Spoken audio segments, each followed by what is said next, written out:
Welcome to Man Does Tech, where I solve the problems you didn't even know you had.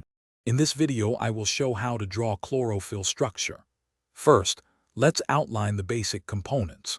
Chlorophyll's core is a porphyrin ring featuring a central magnesium ion.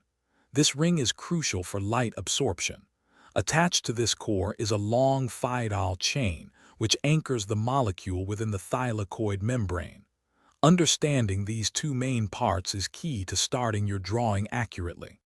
Now, let's focus on the porphyrin ring itself. Begin by drawing 4 pyrrole rings, which are 5-membered rings containing nitrogen. Connect these rings using single carbon atoms, known as methine bridges. Once the basic framework is in place, carefully position the magnesium ion in the very center, coordinating with the nitrogen atoms. Finally, add the alternating double and single bonds to establish the conjugated system. Next, we'll attach the phytyl chain, a vital component for chlorophyll's function. This is a long 20-carbon hydrocarbon tail, making it highly hydrophobic. It connects to one of the pyrrole rings on the porphyrin structure, specifically at the C7 position.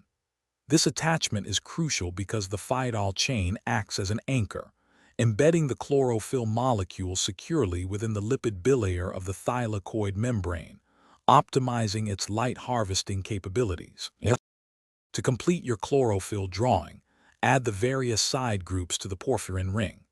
These include methyl and vinyl groups, which contribute to the molecule's specific properties.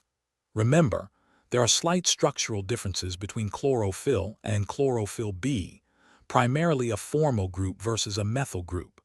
Take a moment to review your entire drawing, ensuring all bonds and atoms are correctly placed for an accurate representation.